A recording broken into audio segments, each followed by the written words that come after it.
Kalau orang yang merasa dirinya tinggi itu mudah merasa terhina, mudah merasa tersinggung, mudah merasa diremehkan, karena ia menganggap dirinya itu ada kedudukan, dirinya itu ada harga.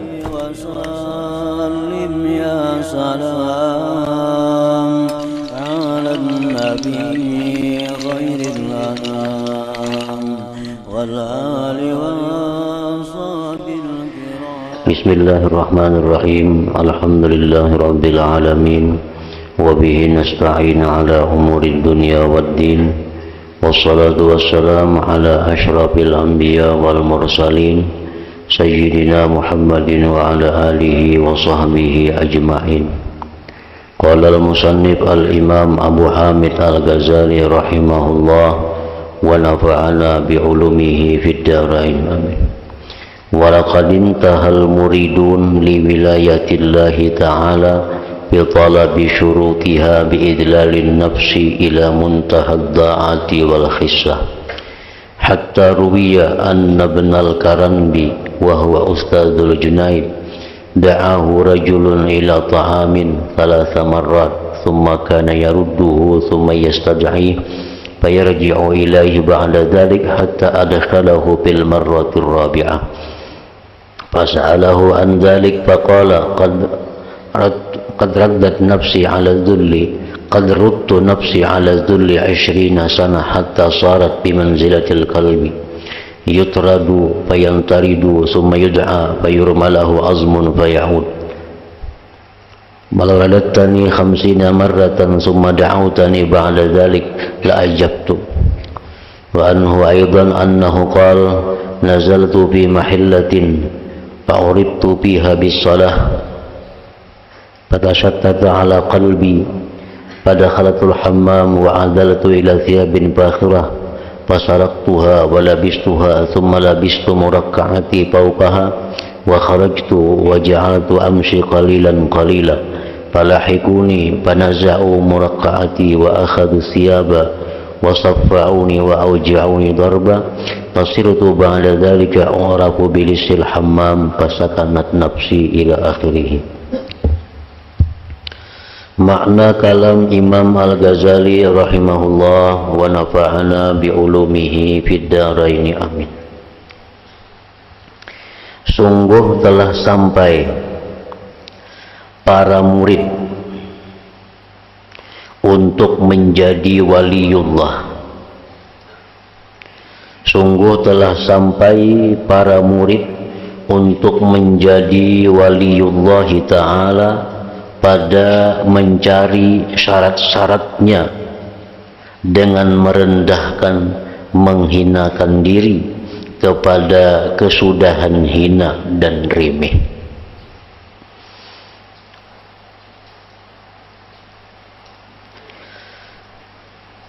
Artinya bahwa seseorang murid yang hendak menjadi seorang waliullah,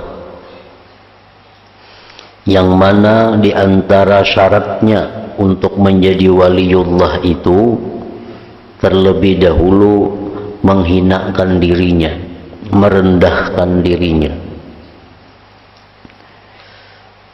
pada kesudahan hina dan remeh, sehingga telah diriwayatkan bahwa Ibnul Karanbi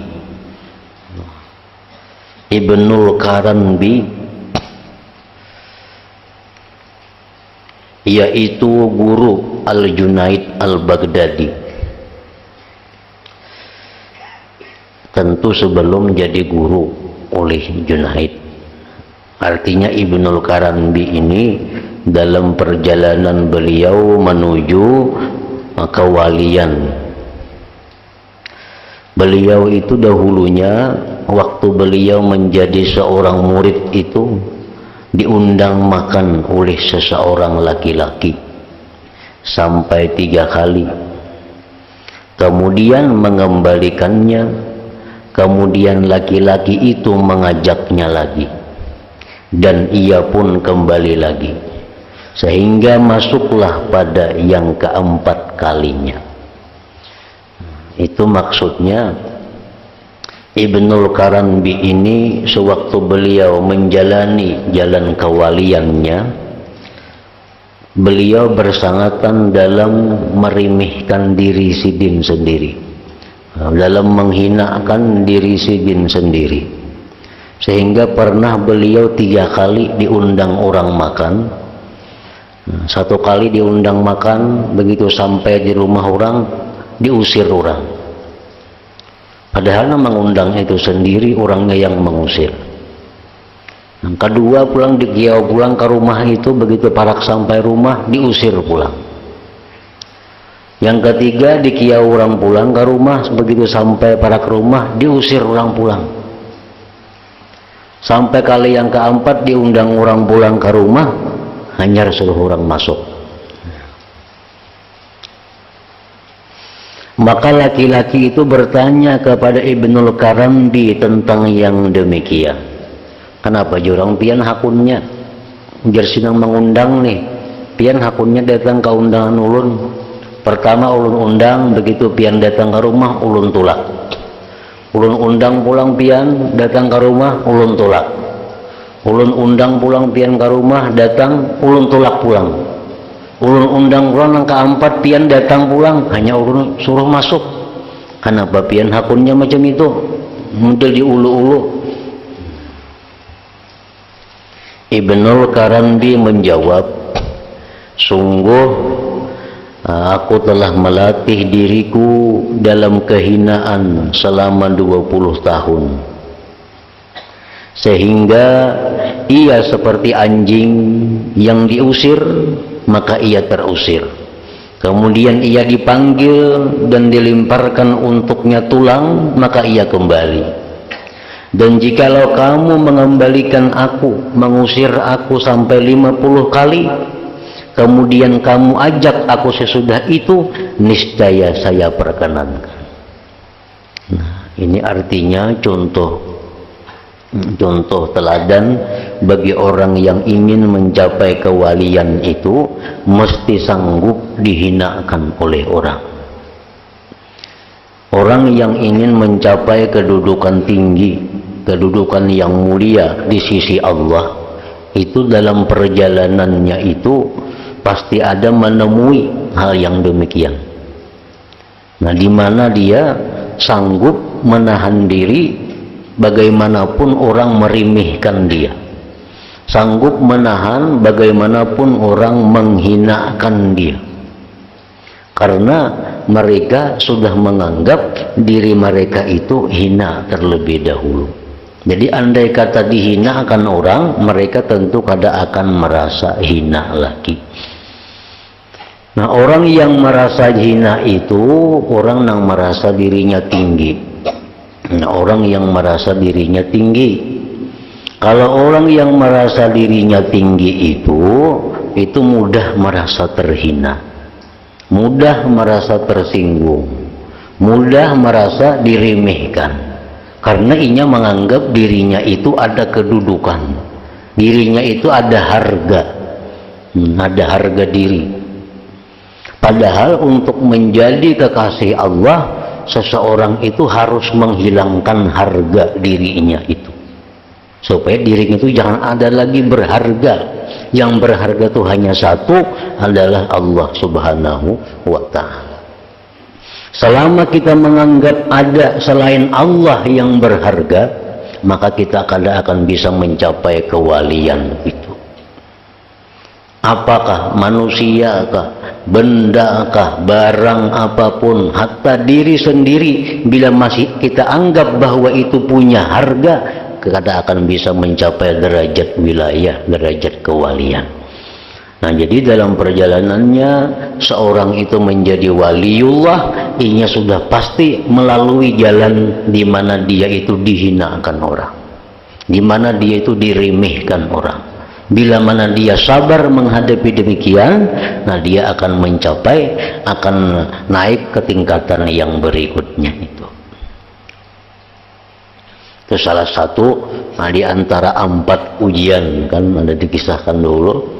4 ujian yang dijalani oleh seorang yang menuju waliullah itu. Ada pertama diuji dengan kemiskinan. Begitu dia masuk ke jalan menuju kewalian, menuju ma'rifatullah, dia bisa diuji dengan kemiskinan. Dulunya hidupnya nyaman, dulu hidupnya serba ada, begitu masuk dalam jalan kewalian, hartanya habis. Kebunnya habis, binatang ternaknya habis, perdagangannya bangkrut, semua bangkrut. Ini adalah ujian. Bila dia bisa menghadapi demikian, dia akan naik ke tingkatan berikutnya. Nah, tingkatan berikutnya apa? Dia bisa diuji dengan kekayaan. Ada orang yang dulunya miskin hidupnya susah sudah. Begitu ia hendak jadi wali, beramal amalan orang wali, belajar ilmu orang wali, diberi Allah rezeki yang berlimpah ruah. Nah, macam-macam diberi Allah rezeki kekayaan. Padahal dulu waktu belum hendak kayak itu miskin hidupnya. Nah, ini cobaan juga dari Allah. Apakah ia meneruskan perjalanannya ataukah ia terganggu dengan banyaknya harta benda yang diurusnya itu. Nah, termasuk juga pujian hinaan. Ini langkah berikutnya. Orang yang mencapai hendak jadi wali itu pasti melalui dihina orang, dipuji orang. Nah, dihina dulu, dihina, dicaci maki, dipadahkan orang apa itu ini. Bila inya kadang menghiraukan itu, kadang membalasi itu, nah dia akan naik lagi. Naik kemana? Ke derajat yang keempat, bisa pujian pulang. Sudah lawas dihina orang berapa tahun, diijik orang, dirimihkan orang, tapi inya sabar aja terus beribadah kepada Allah. Nah, diganti Tuhan lawan pujian. Seluruh alam hampirnya memujinya, membesarkaninya, memuliakannya. Apakah inya senang dengan itu? Nah, bila inya melanggapi itu, menyenangi itu, maka dia akan terhenti sampai di situ. Jadi itu termasuk di antara syarat orang yang menjadi wali. Nang jenisnya itu melalui disebut dengan salikin. Nyali juga orang wali itu dari golongan majzubin. Nah, orang wali golongan majzubin ini orang wali nang kada ada sekolahnya. Inya beramal biasa aja, menuntut ilmu seadanya aja, kada melalui latihan timbul jadi wali. Nah, ini ngarannya golongan majzubin. Itu banyak juga itu. Cuma majzubin ini biasanya Allah berikan kepada orang-orang yang mempunyai keturunan wali. Nini moyangnya kah bahari ada wali atau kuitannya kah wali, karena anaknya itu bisa mengaji, kada mengaji, beramal kada beramal, timbul wali itu berkat doa orang tuanya. Nah, tapi yang lebih banyak, yang umumnya itu kewalian itu dicapai dengan suluk, dengan perjalanan tadi, nah, melalui cobaan, melalui macam-macam halangan.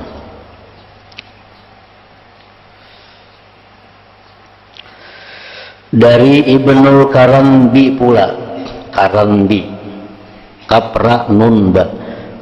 Dari Ibnul Karambi pula bahwa ia berkata,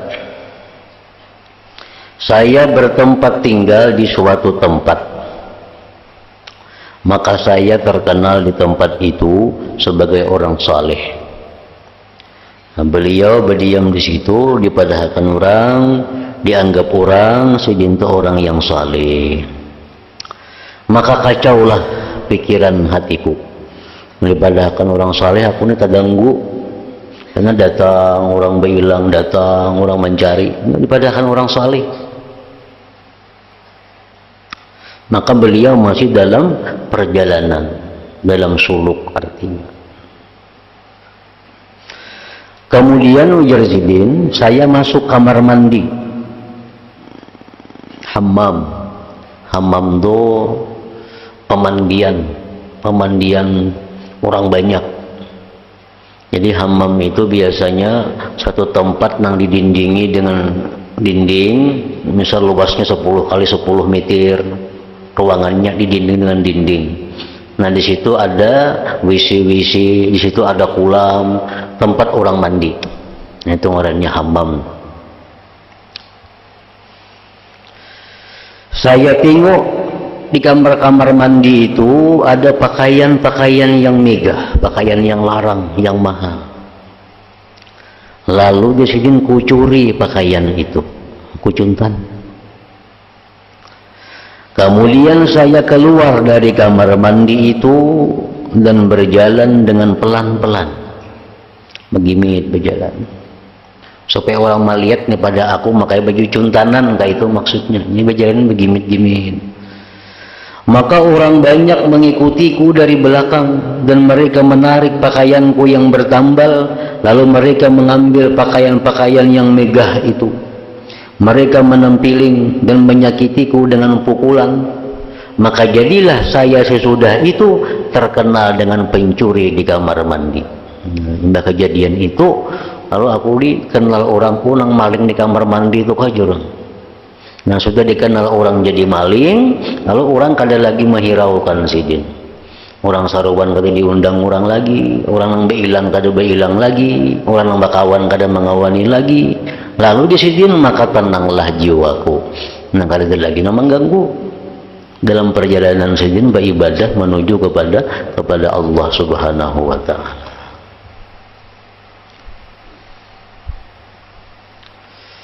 Maka seperti itulah mereka melatih diri. Seperti itulah mereka melatih diri. Sehingga mereka diselamatkan oleh Allah dari memandang kepada makhluk. Sehingga mereka diselamatkan oleh Allah dari memandang kepada makhluk. Kemudian dilepaskan pula dari memandang kepada diri sendiri. Makanya tadi kalau kita masih menganggap bahwa makhluk itu ada berharga, diri ini masih ada berharga, kada akan bisa mencapai wilayah itu. Allah itu hanya mengangkat walinya, orang-orang yang hanya mengakui Allah itu yang berharga.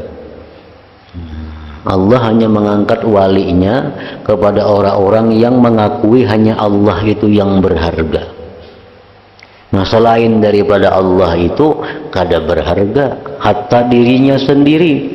Nah bila itu kada berharga, lalu inya kada bergantung lagi lawan itu, kada berharap lagi lawan itu, kada minta puji lagi lawan itu. Kita misal sembahyang di hadapan banyak kambing. Kambing itu berharga lah bagi kita untuk sembahyang kita. Bisakah kambing itu memuji amun kita baik sembahyang kita? Kada bisa. Bisakah kambing itu mencela amun sembahyang kita kada bagus? Kambing kada mencela. Nah jadi anggaplah orang-orang itu seperti kambing. Jadi sembahyang kita walaupun di tengah manusia kada akan mempengaruhi keikhlasan kita artinya.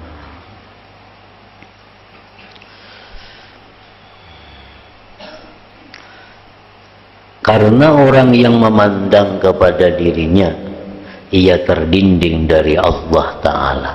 Orang yang masih ada menganggap selain Allah itu harga, baik dirinya sendiri akan terdinding daripada Allah.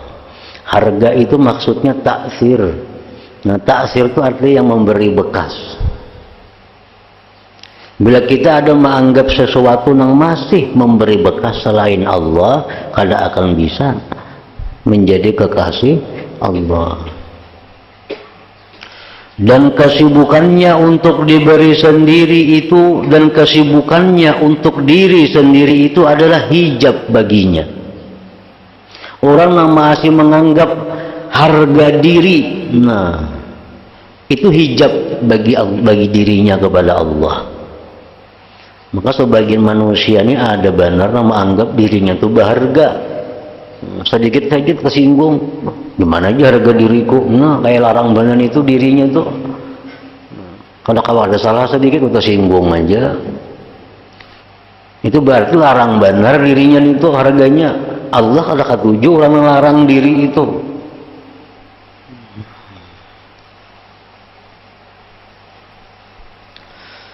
Maka tidak ada antara hati dan Allah itu penghalang yang jauh dan dinding yang menghalangi. Sebenarnya antara hati dengan Allah itu kada ada dinding yang menghalangi. Dan hanya saja jauhnya hati itu adalah sibuknya hati dengan selain Allah atau sibuknya hati dengan dirinya sendiri. Dan paling besar pendinding adalah kesibukan nafsu itu. Kadang-kadang orang bisa hartanya diganggunya kada jadi soal. Keluarganya diganggu, ini kada permasalahan. Tapi kadang-kadang kalau sudah dirinya diganggu, nah di situ ia merasa direndahkan harga dirinya. Nah, ini orang yang mesti dibuangi. Memang manusia orang per orang itu kada sama. Yang mesti dibuangi dalam dirinya itu untuk menuju kewalian atau menuju ma'rifat itu. Penyakit manusia ini kada sama. Ada manusia yang tahan dihina. Tahan, kalau sambat orang bungol ketawa aja kalau bapak. Sambat orang pasik kan jadi masalah. Nah, ini manusia yang tahan dalam bidang harga diri. Tapi kalau urusan keluar duit setelah mati, nah ada juga yang kayak itu. Ini sambat orang bungol kada bapak, kada tersinggung. Urusan jurang minta pengrokok, nah ini keberatan banget itu. Nah, ini orang yang diobati artinya bukan perkara diri, tapi bakhilnya itu yang diobati untuk menyampaikan dirinya kepada kewalian itu.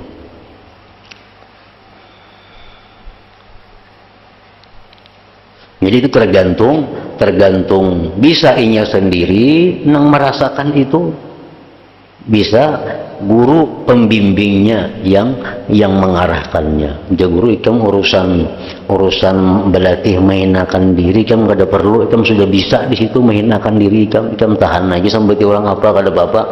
Tapi ikam yang perlu diobati urusan harta. Nah, ikam melatih di situ, mulai sedikit demi sedikit. Nah, ikam bersedekah, sumbangkan harta ikam, keluarkan harta ikam, karena itu pendinding ikam.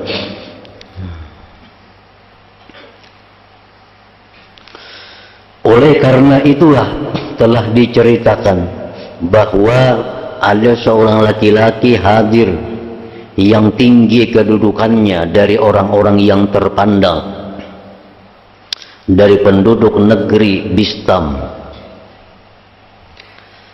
Ia tidak pernah berpisah dari majelis Abu Yazid Al-Bistami atau Al-Bastami membacanya.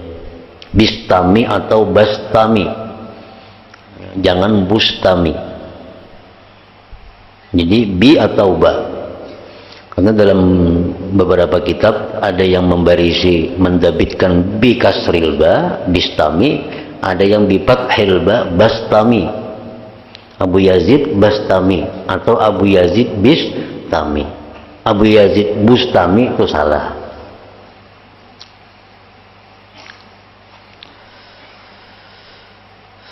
Nah, di majelis Abu Yazid itu ada seseorang yang punya kedudukan tinggi, punya kehormatan yang tinggi, baik itu kekayaannya atau itu kedudukan pangkat jabatannya. Pokoknya orang ini dihormati. Orang ini dihormati. Nah, beliau itu hadir di majelis Abu Yazid Al-Bistami.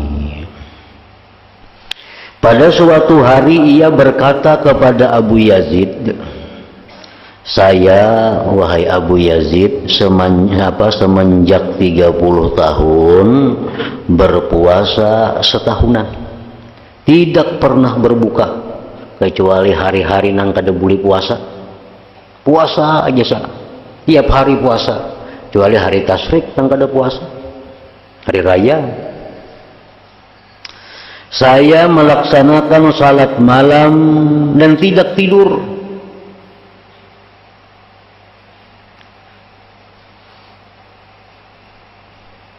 30 tahun puasa hari-hari, 30 tahun malam beribadah semalaman. Dan saya tidak merasakan dalam hatiku akan sesuatu dari ilmu ini. Tapi dalam hati ini asa kadada merasakan sesuatu. Nah, kedekatan dengan Allah.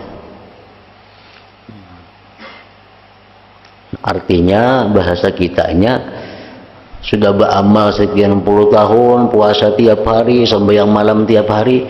Kenapa aku ini masih hati ini lawan Allah tuh merasa jauh?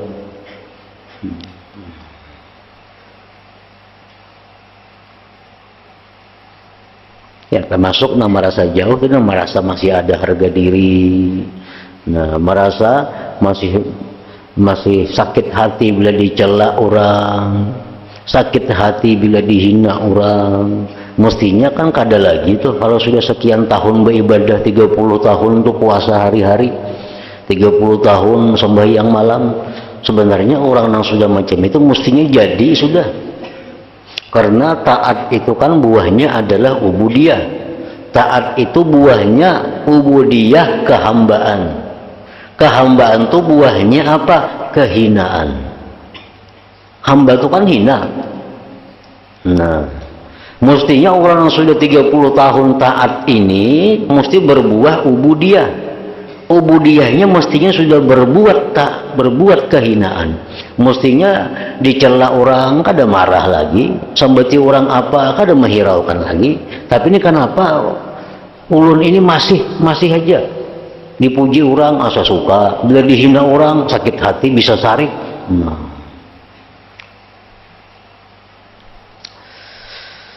Dan saya membenarkan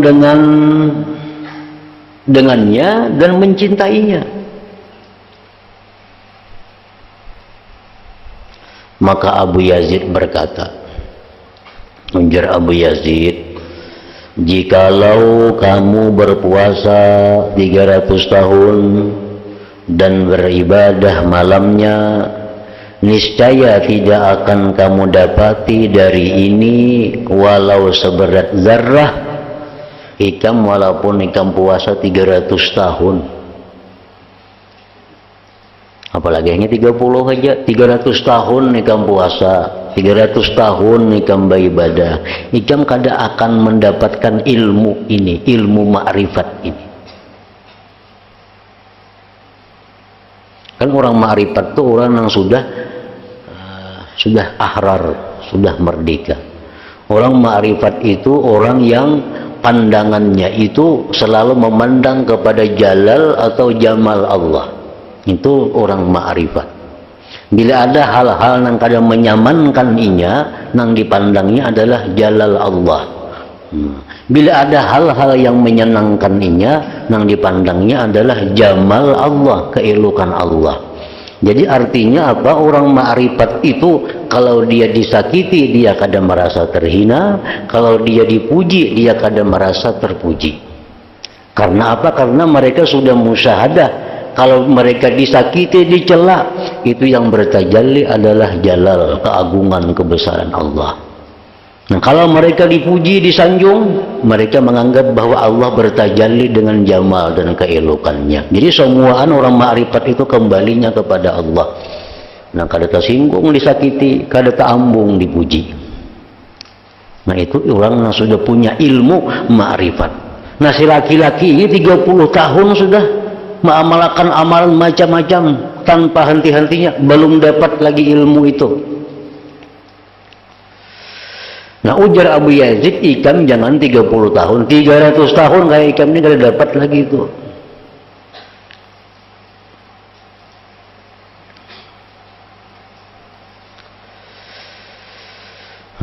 Niscaya tidak akan kamu dapati dari ini walau seberat zarrah, walaupun sedikit.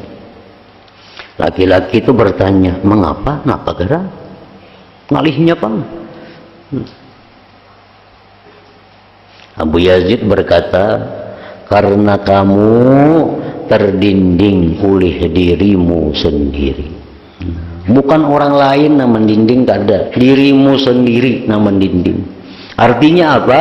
Ikam ini, jar Abu Yazid, ikam pemurah tuh bujur. karena ikam sugih. Ikam penolong lawan orang, ikam bujur karena ikam mampu. Tapi sebuting ikam ini penyakitnya, ikam merasa bahwa diri ikam itu ada harga, mudah tersinggung, mudah marah. Nah itu. Nah kalau ikam masih macam itu, ikam 300 tahun kada akan dapat ilmu makrifat itu.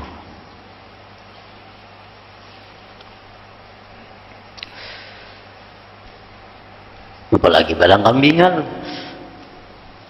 Puasa banu kalda, banu puasa sambayang malam banu bangun banu kalda. Harga dirinya tinggi benar, nah maginnya. Ini tuh kada ada harapan apa-apa.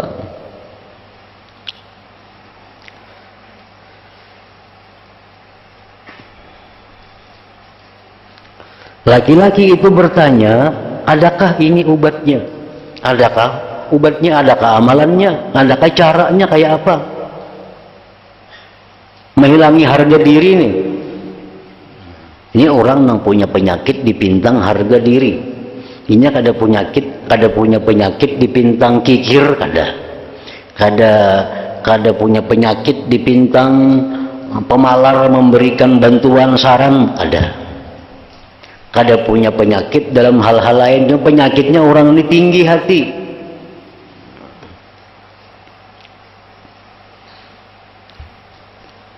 Adalah obatnya.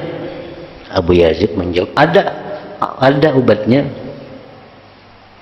Laki-laki itu terus berkata, katakanlah obat itu kepadaku. Padahal apa obatnya? Abu Yazid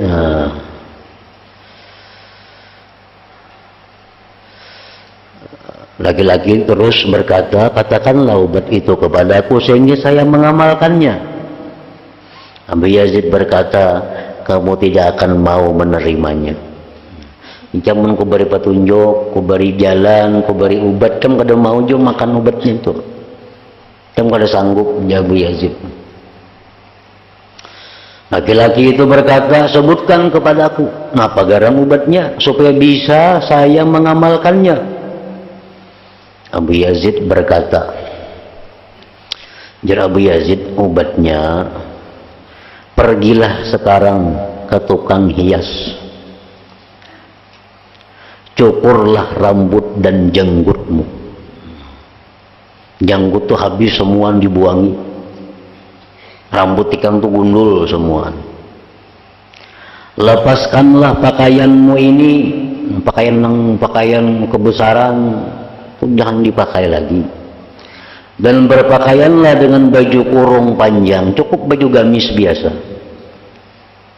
Gantungkan di lehermu karung yang dipenuhi dengan buah jauz, dan kumpulkanlah anak-anak kecil di sekelilingmu, dan katakanlah kepada mereka, setiap orang yang mau menampilingku dengan satu kali tempilingan, akan saya beri satu biji buah jauz ini. Kemudian masuklah kamu ke pasar, dan kelilinglah pasar itu kesemuanya, dan katakan kepada orang-orang yang menyaksikan dan pada setiap orang yang mengenalmu, dan kamu dalam keadaan yang demikian itu. Kita akan keliling pasar, bertemuan orang tampiling pang aku keliling kubari sebiji. Temuan orang tampiling aku laki-laki kubari sebiji ini. Maka laki-laki itu berkata, subhanallah. Ini laki-laki tadi, subhanallah, kamu mengatakan kepadaku seperti ini, wahai Abu Yazid. Itu kah yang padahkan obatnya? Subhanallah, menjadi laki-laki tadi. Abu Yazid berkata, ucapanmu subhanallah itu adalah syirik. Jika mengucap subhanallah itu syirik. Laki-laki itu bertanya, bagaimana bisa begitu? Subhanallah dipadakan syirik. Abu Yazid menjawab, karena kamu membesarkan dirimu, lalu kamu mensucikannya, dan kamu tidak mensucikan Tuhan. Masa kita tuh disambut orang penipu, padahal kita kada penipu. Kita sambut orang yang kada baik, lalu jadi kita subhanallah. Nah itu syirik itu. Karena kita menganggap diri kita suci daripada itu, bukan mensucikan Allah, kada maksudnya. Nah, itu hati-hati benar itu. Dibadakan Abu Yazid amalan-amalan kafirna kan mereka mengamalkan itu kan kawa jadi wali, subhanallah. Artinya kada pantas aku macam itu. Nah, kada cucuk aku macam itu. Abu Yazid menjawab, karena kamu membesarkan dirimu lalu kamu mensucikannya, dan kamu tidak mensucikan Tuhanmu. Kalau orang madahkan Tuhan itu zalim, subhanallah, nah itu akur. Wah Tuhan kalau kayak ini kada bijaksana, subhanallah, itu bujur aja. Kita mensucikan Tuhan dari sifat kekurangan. Nah, kalau Tuhan macam ini kada adil, subhanallah, jar kita nang mendengar nih. Nah, itu berpahala kita. Jadi kalau dipadahkan orang, jual hitam ini penipu, subhanallah, sirik nih tuh. Sirik.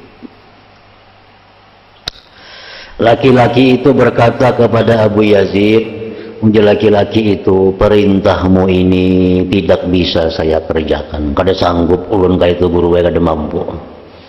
Kada tahan. Akan tetapi tunjukkan kepadaku perintah yang lain, amalan lain pun ada hal lain pada itu, nang nyaman sedikit. Abu Yazid berkata, amalan lain itu ya Abu Yazid ada banyak, tapi mulailah dari itu mulai dulu, karena Mbak itu punya kaji amalannya lagi. Mulailah dengan yang ini.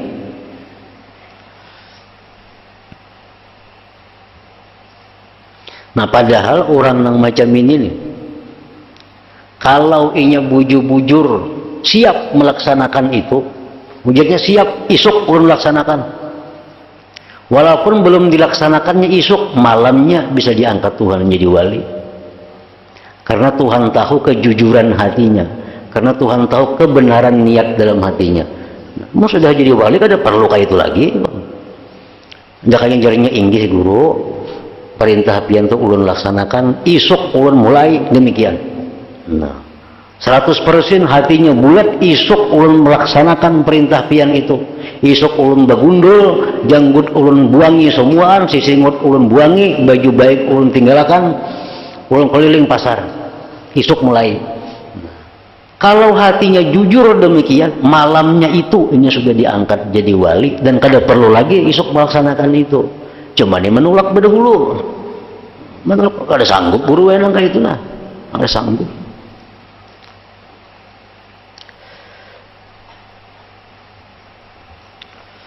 Laki-laki itu berkata, saya tidak mampu mengerjakannya, kada sanggup ulun, kada sanggup. Abu Yazid berkata, Abu Yazid, sudah saya katakan kepadamu bahwa kamu tidak akan mau menerimanya. Abu Yazid tahu ini orang penyakitnya di situ, penyakitnya di keangkuhan, bukan dikikir kada, bukan diingkin kada, di keangkuhan. Nah sakit itu mana angkuh, mana tinggi-tinggi hati bro, maginnya lagi ini banyak yang diobati. Kikir ada, angkuh ada, semuaan ada. Ini kikir sudah kada ada lagi, cuma ada sebutin lagi penyakit keangkuhan itu.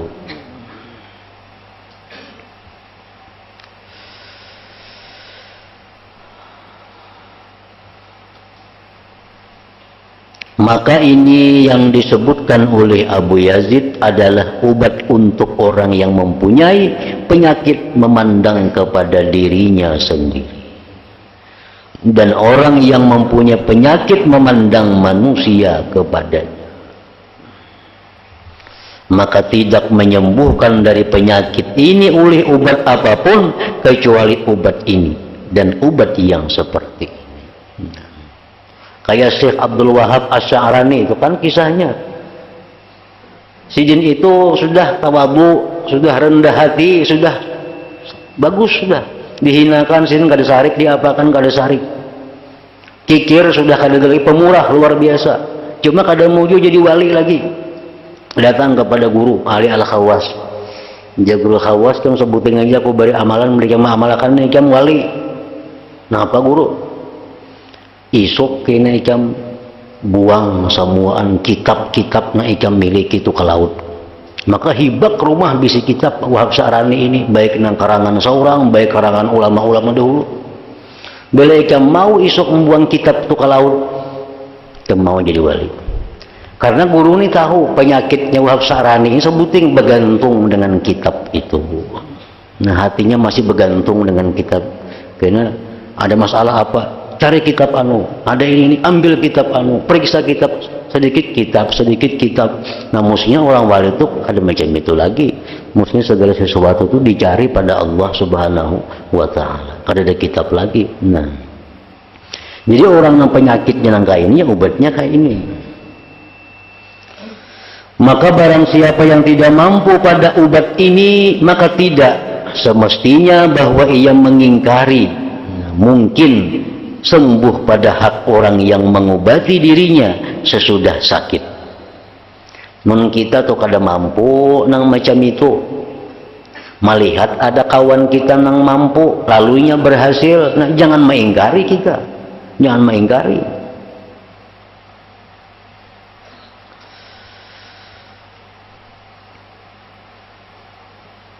Atau orang yang tidak mempunyai penyakit sama sekali seperti penyakit ini. Banyak juga orang-orang hendak jadi wali itu orang yang kada ada penyakit. Begitu dia beramal 2-3 bulan sudah selesai. Orangnya pemurah, orangnya rendah hati, orangnya baik, orangnya itu. Begitu dia masuk ke jalan Allah, nah, kada terlalu sulit yang dihadapinya. Maka sekurang-kurang derajat sihat adalah percaya dengan mungkinnya sihat. Itu sekurang-kurang derajat sihat, percaya dengan mungkinnya sihat. Orang sudah menganggap kada bakal sihat lagi tuh. Tapi kalau ini masih menganggap ada harapan sihat, nah itu mulai sihat sudah. Kalau orang menganggap bahwa percaya dengan sihat, itu sudah mulai sihat. Maka celakalah bagi orang yang tidak memperoleh kadar yang sedikit ini. Nah, jadi artinya kalau kita kada mampu melaksanakan itu, maka kita percayalah kepada orang-orang yang mampu melaksanakan itu. Jangan mengingkari. Nah, ingat situ. Maka ini adalah perkara-perkara yang jelas dan terang dalam syara.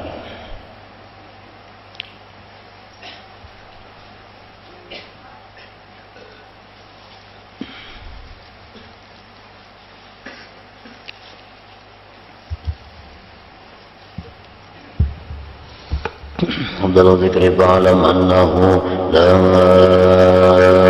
إله إلا الله محمد رسول الله لا إله إلا الله محمد رسول الله لا إله إلا الله محمد رسول الله لا إله إلا الله لا إله إلا الله لا إله إلا الله لا إله إلا الله لا إله إلا الله الله الله الله الله الله الله الله الله الله